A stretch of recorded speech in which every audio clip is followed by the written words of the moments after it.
Good day, this is Professor Wills, MD, PhD. And today's Wednesday, July 6th, 2022. It is 12:22 and 12 seconds, AM Eastern Standard Time. And this is today's Time Diary. So let's hop to it here. There's been a lot on my mind lately, and I feel like expressing myself today. Way back when I was 16 years old, I was intellectually overpowering quacks and the board of executives. I have like a third-degree black belt in science and computers, and was over above and beyond doctors' comprehension at 16 years of age. I could easily speak cartwheels around doctors on these topics. Most psychiatrists try to discredit, stigmatize, and ostracize me, putting me in a bad light, out of envy. Much more leech off our most vulnerable, utilizing barbaric and coercive trickery, bribery, and brainwashing the public. In order to retaliate against me, I shut my motor skills down, so I wasn't able to public speak, function, and to wipe out my memory. A way to prevent me from defending myself at board of hearings, and a reason to make me look and feel sick. And these so-called psychiatrists who are supposed to help people slander people's names, drug people, in order to reap large profits. And psychiatrists like to play the big shot while they destroy people's lives, which is very frightening and intimidating. Most of these psychiatrists have fixed, rigid and twisted grandiose beliefs about the profession they are superficially practicing. They are brainwashed and follow the American Billing Bible, called the DSM, Diagnostic Statistical Manual, quack study, to falsely diagnose people. The DSM is a fabricated book of diseases psychiatrists and pharmaceutical companies created to reap large profits and make a profitable business by defrauding the public. They are not real diseases, and these fake diseases that are fabricated by quacks who pay doctors to sign fake research papers that they don't even care to read. And these doctors are called ghostwriters, and they provide fraudulent research papers in order to make the pharmaceutical companies and psychiatrists look like real medical doctors, and then falsely medicalizing everything, creating a DSM of fake diseases that are voted in by groups of superficial, quack psychiatrists who know nothing about science or medicine. The entire psychiatric community is a scheme and fraud, and they make themselves look credible by calling themselves medical professionals.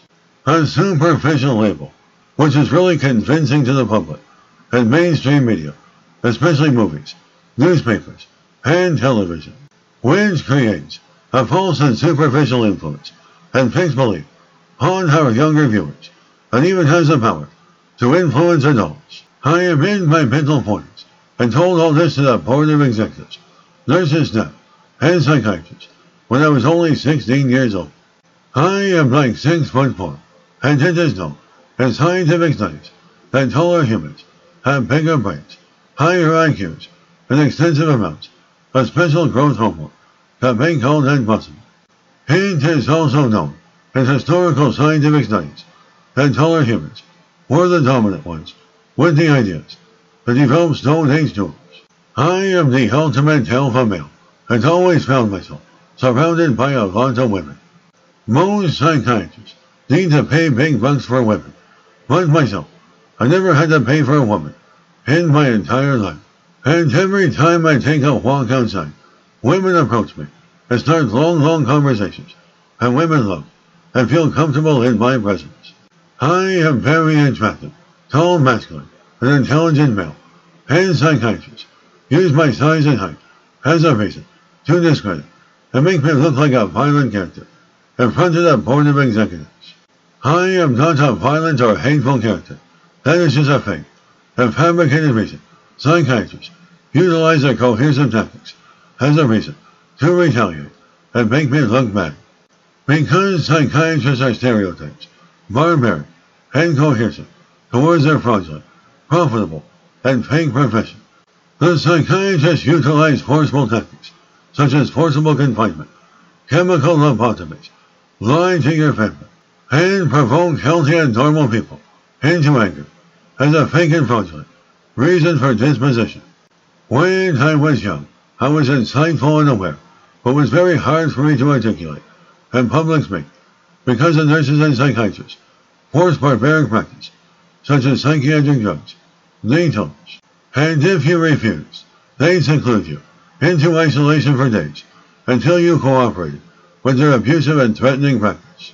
What I'm trying to say is that psychiatrists kept repeatedly wiping out my memory, and it takes me a long time to recover from all the psychological harassment and physiological damage. A fake diagnosis they fabricated to easily defraud the public, only to create lucrative profits in order to provide for their multi-billion-dollar homes. Furthermore, quacks sit on a lazy man's chair, prescribing drugs, while legit citizens are out working real jobs, making an honest living. Most of these quacks can't even touch their own toes, yet they are trying to force health advice onto others. That is because healthcare is a Ponzi scheme that utilizes extortion in order to manipulate their victims and force the people to take life-threatening drugs. Most will tolerate defamation of character on a regular basis, like it is a God's given truth. Overall, quacks playing God and toying with very dangerous drugs, gambling people's lives for profit. They also play the adversarial game, using words as weapons. The psychiatrists should be prosecuted for crime against humanity and locked away in jail for the rest of their miserable lives. In my generation, that being Generation X, we need to demonstrate a greater beacon for the younger generation. We are the parents of millennials and Generation Z. I was born in the 1970s and grew up in the 1980s, a time when we had nothing but a floor model television with two very fuzzy channels and a rotary telephone and maybe a record player. And we constantly had to readjust the antennas for the TV because the picture and sound was horrible. And try explaining all that to the younger generation. They never understand, and they take everything they have today for granted. Remember, cohesion is not consent. That is your opinion, but this is my opinion. Well, this covers my video diary of the day. As you can see, I had a lot on my mind lately. Well, this video diary was written and produced by me, Professor Will CBMD PhD, scientist researcher, philanthropist and writer. My video diaries mean a lot to me.